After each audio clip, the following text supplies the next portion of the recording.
Chicago Bears defensive coordinator Eric Washington says the Bears have one of the best back seven defenses in the NFL. So today we'll compare how they stack up against some of the other great defenses in the league and look at what this Bears defense needs to do for that group to be its best in 2024.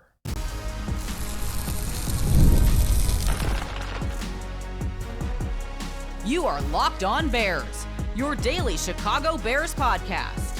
Part of the Locked On Podcast Network, your team every day. This is Locked On Bears, and I'm your host, Lauren Cox. I'm here to bring you your daily, in-depth Chicago Bears news and analysis. You can follow me on Twitter at CoxSports1, and you can follow the podcast at Locked On Bears on all of your favorite social media platforms, including the Locked On Bears YouTube channel, where you can keep up with all of our video podcasts as well. Thanks for making Locked On Bears your first listen today. We're part of the Locked On Podcast Network, your team every day. Today's episode is brought to you by Gametime. Download the Gametime app, create an account, and use our promo code LOCKEDONNFL for $20 off your first purchase. Terms apply. On the show today, we take a closer look at the back end of this Chicago Bears defense. I think we can all agree that the weaker portion of the defense is the defensive line right now, but the back seven, the linebackers, cornerbacks, and safeties are really the strength. And this week, the Bears new defensive coordinator, Eric Washington, said this group is as good as any in the NFL. He is excited about what this Bears back seven can do, and the defensive line, but especially the back seven here. So we'll put that to the test and compare the back end of the Bears defense compared to some of the back ends of other great defenses in the NFL, and take a closer look at what that needs to look like for the Bears this season in order for this group to be the best back seven in the NFL, and what relationship that has with how good the pass rush is doing up front. But let's start with what the Bears defensive coordinator said in his own words, because he didn't outwardly say, okay, this is the number one back seven in the NFL, but he certainly feels confident in the strength of this group after having watched them on tape, and they haven't had real full practices just yet, but he's been able to be around a lot of the guys, at workouts and meetings and things like that, where it's giving him a sense of what this group might be capable of. And so he's rightfully excited about the back end of a defense that was a top defense down the stretch last season and retained most of its starters on the back end. You're just swapping out Eddie Jackson for Kevin Byard, but otherwise a relatively young secondary around that position, all getting older, more experienced, more into their prime of their career, that you expect some of those younger players to keep taking steps forward. So here's what the Bears defensive coordinator said when asked about evaluating kind of the veterans on his defense across the board. You see the smile on my face. And, it's one thing to sit in the room and to review all of the film from last season. And I had a chance to do that very briefly before I addressed this group the first time. And now to have gone through that process, and now you're actually out on the field with the guys. The group, I'm just really excited about working with this group. They're smart. They are a very smart group. You can feel the experience. They understand our defensive package. They understand the details of our package. I have a background with Tremaine, so it's just great to be back out on the field with him and to watch him lead and communicate and just kind of quarterback our defense. I believe our rushers are a year better in terms of where we were last year and some of the things that we're going to do to enhance that group. Our back seven, I just think, our back seven, I think they're as good a group as there is in the NFL. And I'm biased, but having a chance to be out on the football field and watch them and watch the details, there's just a lot to be really excited about, which I am. All in all, I think a pretty reasonable take from Eric Washington there, right? Not getting too carried away, not getting too over the top about how good this defense could be or how excited he is about this defense, but at the same time, highlighting what is a very real strength on that back end. When you've got Tremaine Edmonds and TJ Edmonds, or I said that backwards, Tremaine Edmonds and TJ Edwards at the linebacker position. He mentioned his familiarity with Edmonds from their time in Buffalo. And then a really strong cornerback group with Jalen Johnson and Tyreek Stevenson on the outside, Kyler Gordon in the slot, and you've got some good depth behind them with Terrell Smith and Jalen Jones, and even Greg Stroman's been a backup slot for them. Like, we've seen those guys play and be able to hold their own. And then Brisker at strong safety taking another step forward. Kevin Byard coming in as a veteran free agent. Like, this has tons of potential to be one of the better back sevens, if not the best back seven in the NFL this upcoming season. But I think what it takes for this defense to do that is some of the newer players from last year really kind of settling in, and the younger players continuing to take that step forward. Right? I think as we watched this defense last season, how much of a turnaround they had in the second half of the year. A lot of that we can attribute to the trade for Montez Sweat and the improvement of the pass rush up front. But part of that process, I think, was also guys like TJ Edwards and Tremaine Edmonds, who had been brought in as free agents last offseason. Like, it takes some time for those guys to really get loose and comfortable in the defense, right? The first handful of weeks of the season, they're still trying to figure out exactly how everything works, right? How it works dynamically on the field. They understand logically, like, here's what the play calls mean, here's what the play calls are, here's what I'm supposed to do on these plays. Like, it's not a communication issue where they don't know what they're supposed to be doing, but it's just a matter of like having that become truly second nature and not something that they have to sort of pause and think about a little bit, but more so react instinctively and feel really comfortable. Like, okay, I know this defense like the back of my hand. I know my teammates really, really well. So I know how much space I need to leave TJ Edwards, in a certain run gap or what I can respond to based on how he's going to move. And same thing in coverage, right? It's just some of these intricacies of like how guys mesh together that takes time and experience. So I think guys like Edmonds and Edwards, and even a rookie like Tyreek Stevenson coming in last season, getting used to everyone around them and their coaching staff in this group,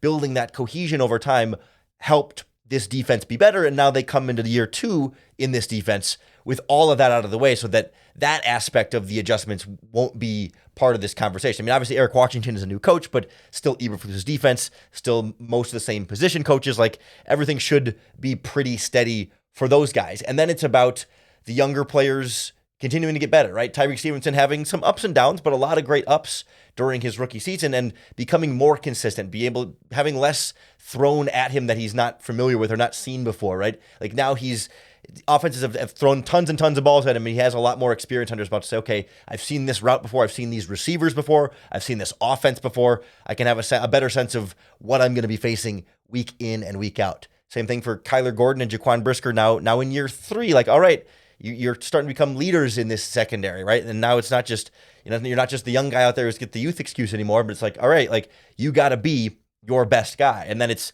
Jalen Johnson continuing to play at the super high level he finished last season. And hopefully Kevin Byard gets back to more of the Tennessee Titans level of play that we saw from him, as opposed to the Philadelphia Eagles level of play that was a bit more of a drop off there. And let's keep in mind too that Byard has a slightly different skill set than Eddie Jackson, more of a downhill in the box type of safety. So he and Brisker have closer to a similar skill set than there was more of a divide between Jackson and Brisker. So we might expect the safety roles in this defense to maybe be a little bit more interchangeable, and for that to change how they run certain coverages, right? That this defense can maybe be a little bit less predictable at the safety position, a little bit more multiple, but maybe not have the same kind of ball hawking free safety threat that Eddie Jackson was, but both those guys can still be back there and make some plays. So you can kind of see the path here for each part of this back end to really get towards that, top back 7 in the NFL. But they've got some pretty stiff competition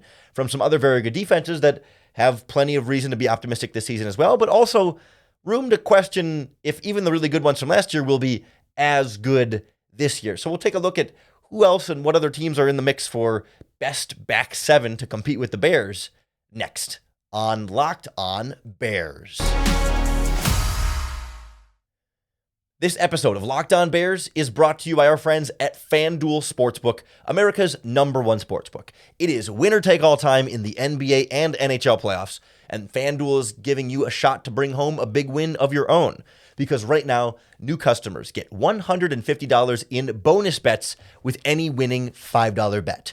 So you bet $5 on any of these games. The baseball season is in mix of golf. You can bet on, any of all sports on FanDuel. Any $5 bet. If your bet wins, not only do you get the winnings from your $5 bet, but then they're going to add an extra $150 on top of that right into your account that you can bet on spreads, money line, player props, and more. You can use that money to bet on Caleb Williams' rookie passing yards, Rome Odunze's rookie receiving yards, odds for offensive rookie of the year. And now, as the schedule comes out, the Bears' week 1 game and games throughout the season will be available on FanDuel. So, to get your $150 in bonus bets, visit FanDuel.com/lockedon and make every playoff shot count. FanDuel, America's #1 sportsbook. The Chicago Bears had one of the best back sevens in the NFL last season and should have one of the best back sevens in the NFL this season. But there's going to be some stiff competition, and I don't know that we can definitively say that they were, number one last season, and they might not be number one this season, but there's some good groups that they're going to go head-to-head with and have a chance to potentially surpass many of them. You look around the NFL and you think of some of the top defenses in the league, and a lot of them are back seven led. That, yes, teams, they also, many of them have good defensive lines and good pass rushes as well. The great defenses are usually good in all areas, but a lot of teams have one or two really good cornerbacks and some great safeties and linebacker play. And then, they also have a couple of elite defensive linemen as well that help make them some of the best back ends in football. Coaching also makes a really big impact on that. And some of those coaches have changed. When you get really good defenses, teams want to hire those really good defensive coordinators away. So I'm not here to exactly power rank 1 through 5 or whatever here, because we don't know how good these teams are going to be, just like we don't know exactly how good this Bears secondary is going to be. So it's hard to say as of right now, because these teams have changed. Their secondaries have changed from last year to where we stand today, but we can get a better sense of what the competition and how that stacks up with the Bears back seven. So I think the teams that stand out to me, and I don't mean to intentionally leave anybody out, but some of the top back sevens that came to mind right away for me: the Baltimore Ravens, the San Francisco 49ers, the New York Jets, the Miami Dolphins, and the Dallas Cowboys. And I think it's about them having the potential to be really great, right? So you think right away about the Baltimore Ravens back seven, familiar face, Roquan Smith at linebacker makes them already a formidable group over the middle that you don't want to have to throw against. But his running mate at linebacker, Trenton Simpson, is a young guy for them who's, I think, an ascending young player, but much like the Bears, year 2 for a guy who was rookie last season, you want to see him take a step forward. They used a first-round pick on a cornerback in Baltimore, Nate Wiggins, out of Clemson. So there's always some volatility there as far as how good a rookie cornerback is going to be, but there's certainly, given the first-round investment in him, I think they're optimistic he can be great. He pairs with Marlon Humphrey, who's been solid for his whole career, and Brandon Stevens is kind of an underrated cornerback opposite him, and they've got one of the better safety duos in the NFL with Marcus Williams and Kyle Hamilton. That is a really good back seven with some pretty good pass rushers in front of them as well. But with Baltimore, you lose defensive coordinator Mike McDonald. You replace him with Zach Orr, who's been in the system and in theory should be able to kind of keep that ship going in Baltimore. But when you have that brain drain, and he took some of the Baltimore assistants with him, you could see room for that defense to take a step back just because you don't have the same mastermind at the top. Even if you try and keep the system and everything else the same, you just can't quite replicate everything. And plus, like I mentioned, rookie cornerback in there, another young linebacker as well. Those players can have ups and downs and make some mistakes that maybe ultimately hurt how we end up looking at a team like Baltimore's back seven. But I think certainly they're going to be in the conversation among the top groups year round with just so much talent that they have from top to bottom there. How about the San Francisco 49ers? Another team that has had to make a few changes here and there, but you still feel again, elite linebacker play in Fred Warner. We'll see how Dre Greenlaw's health is coming into this season, but it's certainly a linebacker duo that we've grown to appreciate in San Francisco. And then a secondary of not a lot of name recognition, but guys who have played really, really well. Travarius Ward and Demodoroy. I can never say his name. Lenore, their other cornerback, has a really long, complicated first name. Those two have been really, really solid for them, but they drafted a corner in the second round, Renardo Green, to kind of be a complementary piece there. And so, rookie cornerback, same conversation, but their safeties too. Talanoa Hufanga was huge for them as a former 5th-round pick, one of the best strong safeties in the league for a stretch there. And then Jair Brown, their free safety, is not Jair, I think, is not a household name at free safety, but someone who kind of quietly had some great flashes for them. So it's sure, across the board, it's not 7 solid guys in the solid back 7 there, but it is a group of players on a really solid defense that have played really well consistently over the last handful of seasons. And you always know that San Francisco is going to be formidable on that back end, perhaps because of a big boost from a pass rush up front. But even that pass rush has lost a little bit here and there along the way, and they're trying to retool what that group looks like up front. So, right, I don't see San Francisco as definitively better back seven than the Chicago Bears? We'll see. But I think these teams are all going to be in that same conversation. A couple other ones we'll run through a little more quickly here. The Dolphins, they kind of retooled a little bit. They lost Xavier Howard, but brought in Kendall Fuller. They've got Jordan Poyer coming over as a veteran safety from the Bills to match with Javon Holland, who had a great season last year at free safety. I think their linebackers, David Long and then Brooks are okay. But I think with someone like Ramsey and Fuller with Vic Fangio calling that scheme and a pretty good safety play there, I think the Dolphins are going to have one of the better back sevens in the NFL. And now the Dallas Cowboys back seven should be healthy again, having Trevon Diggs back out there with Deron Bland, who's been really good as another cornerback in their group. Jordan Lewis may be a little bit underwhelming for them at corner, but certainly Diggs and Bland have been a really, really solid duo. They have Eric Kendricks at linebacker now, and their safety duo of Malik Hooker and Wilson there are also really solid group. Like a lot of underrated safety groups in these best back sevens in the NFL, but I think these are definitely teams that play better, even though they're not the Antoine Winfields of the world who get those crazy contracts for the Tampa Bay Buccaneers, but they just do a really solid job and hold down that back end while the corners and the linebackers get a little bit more of the name recognition. Because the same is true for the New York Jets with Tony Adams and Chuck Clark.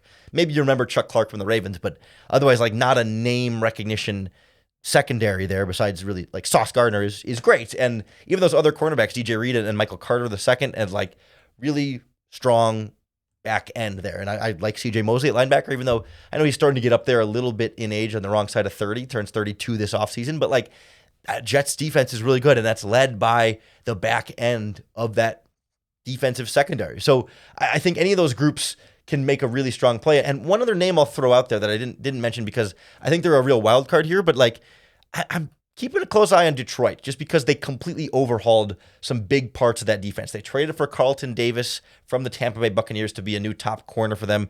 We've seen how good he's been over the last handful of seasons. They drafted Terrion Arnold from Alabama in the first round. They still have Brian Branch. Those three corners are going to be huge upgrades over them having to play Kindle Vildor in the NFC Championship game last year. And then I like if Yatu Melifanu, the Melifanu brother who's really good for them, I can never say his first name. He was really solid last year, and I think having better corners around Kirby Joseph can help him bounce back a little bit at safety too. That is a really solid secondary they've put together in Detroit. That secondary did not play great last season, but I think the talent impact has really boosted up, and if the linebacker play can improve a little bit, because I think that was a little bit rough at times too. But Detroit quietly, if everything comes together in that defense, could have one of the better back sevens. But I still like the Bears head-to-head with Detroit. And with a lot of those back sevens we've already talked about, Jalen Johnson is as good as any corner that we've discussed. And I think the Bears' depth at cornerback, top to bottom, those three guys are one of the best cornerback trios among that group. Not a lot of teams have three corners as good as the Bears. They might have two corners better than the Bears' top two corners, but three down and even four down when you include Terrell Smith and stuff in there. The Bears cornerback room is set. And if Kevin Byard gets where he needs to be and gets back to what he was, it's a really good group that can really go toe to toe with any secondary in the NFL. The one area I hesitate is not in the Bears back seven, but around the Bears back seven. And I think so often when we talk about defense, we can overlook some of the symbiotic relationship between the coverage on the back end and the pass rush on the front end. And clearly that's the weakest area on this Chicago Bears defense. And I wonder how much the Bears pass rush will dictate how good the coverage is on the back end. And if this pass rush struggles, does that mean the back seven ends up struggling? And if this pass rush comes together, does that allow the back seven to truly thrive and be one of the best groups in the NFL? So we'll take a closer look at that relationship and how that applies for the Chicago Bears defense next on Locked On Bears. This episode of Locked On Bears is brought to you by our friends at Gametime, the best way to get tickets for all of your favorite live events. As the Chicago Bears schedule comes out, if you want to start looking at tickets for those games, Gametime is going to be the best place for all of your aftermarket options because Gametime has great prices, all-in pricing with no added fees at the end. When I buy my tickets on Gametime, I always end up saving money as compared to going through the actual direct buy ticket because those ticket brokers add all these fees that Gametime doesn't charge. And plus, Gametime lets you see your view from your seat, so you always know exactly what you're going to get when you arrive. I use it for going to Bears games, going to comedy shows, concerts, theater shows, pretty much any live events, I look for my tickets on Gametime because it's such an easy ticket buying experience. Take the guesswork out of buying tickets with Gametime. Download the Gametime app, create an account, and use our promo code LOCKEDONNFL for $20 off your first purchase. Terms apply. Again, create an account and redeem our code LOCKEDONNFL for $20 off. Download the Gametime app today. Last minute tickets, lowest price, guaranteed.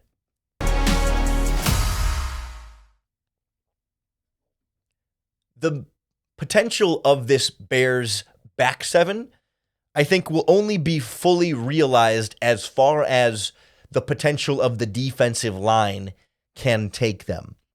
That even the best back seven in the NFL can only do so much if the pass rush is not getting pressure on the quarterback consistently enough. And that relationship goes both ways because, okay, you might say, well, if the Bears pass rush is not getting pressure on the quarterback, then the quarterback can stand in the pocket for 4, 5, 6 seconds, and you can't expect secondaries to be able to cover consistently for that long. On some plays, sure, but like over the course of the game, they can't consistently lock down 5 receivers for 5, 6, 7, 8 seconds into a passing play. It's why mobile quarterbacks are so dangerous. When they extend plays, coverage tends to break down more the later you get into plays. And if you can't generate a pass rush on that quarterback, then it can make the coverage look worse when maybe they were locked down in coverage for the first 3, 4 seconds, which is all you should expect of them to do. But then something breaks down later on because you can only hold that for so long, and then they give up a completion. It's like, oh, what bad coverage that would have been on the play. What was the back end doing? What was that corner, that safety doing? But it's like they were really good for as long as they needed to, and then they shouldn't have had to cover that long. It's not realistic to be able to expect them to cover for that long. And oh, darn, this pass rush is making your secondary look worse.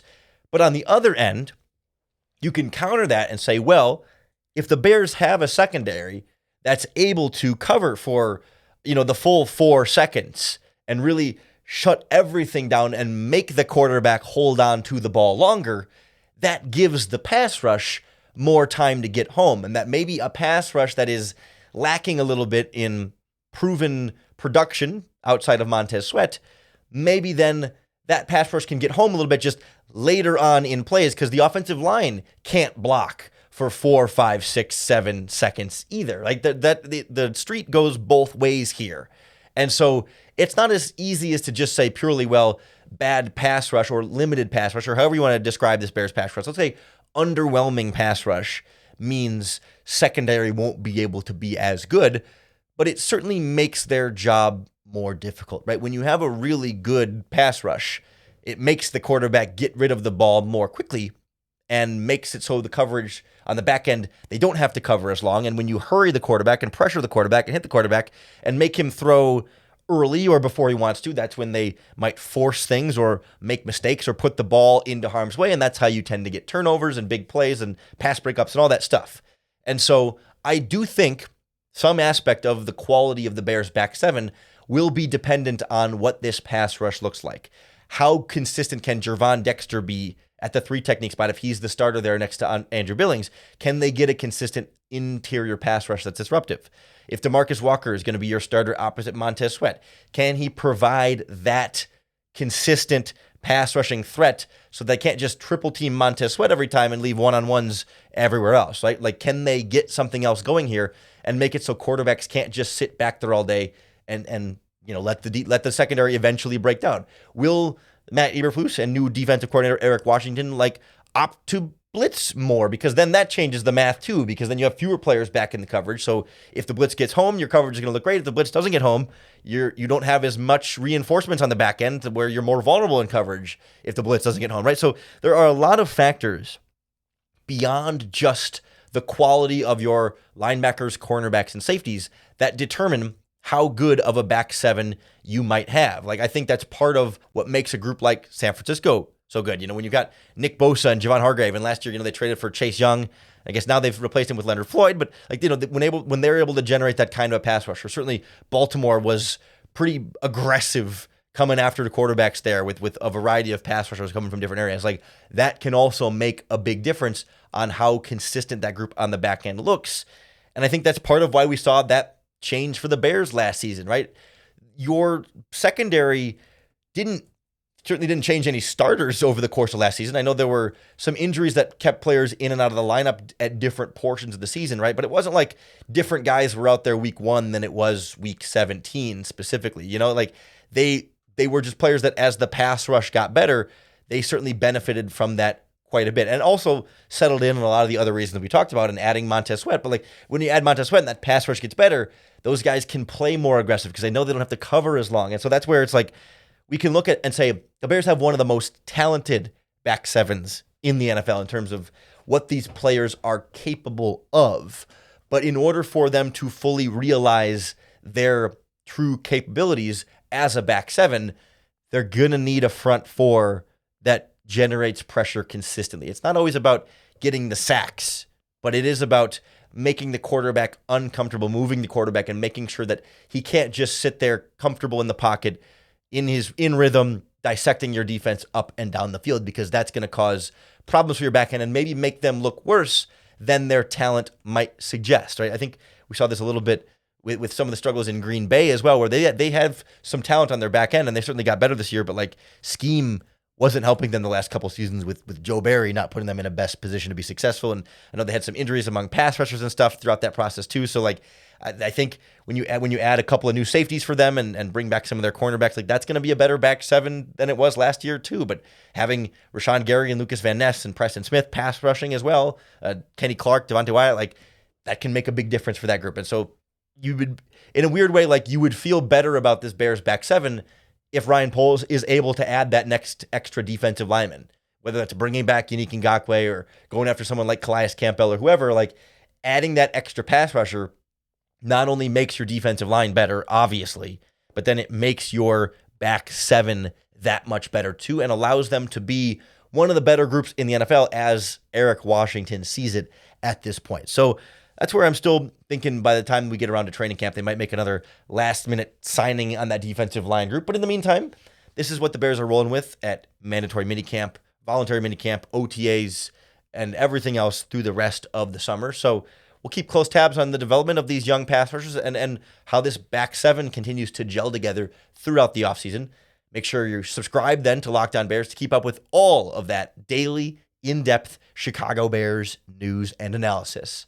Thanks for making Locked On Bears your first listen today. We're part of the Locked On Podcast Network, your team every day. Come on back tomorrow as we'll have the Bears' full schedule. We'll go through with predictions and kind of look at the different stretches of the season and see how things pan out, what it looks like, whether the Bears get some favorable matchups early on or later on when they're home and away, primetime games, all that stuff. We already know about their international game in London. That one is on the schedule. There have been some leaks on social media claiming that the Bears will play the Lions on Thanksgiving. We'll see if that ends up holding up to be true, but that's the main one I've seen at this point. That looks to be one of the games, that and the international game in London. So we know tidbits here and there, but we'll really go deep into this Bears schedule and kind of get a sense of how the ebbs and flows of the season and where the bye weeks are and so much more. So make sure you come on back tomorrow to go through this Bears schedule. We're not going to go anywhere this offseason, even as the Bears are in a little bit of a slower time. We're still going 5 days a week for you right here in the Locked On Bears podcast. So keep tuning in every day. Keep making us your first listen. And in exchange, I promise we'll always make time for you to bear down.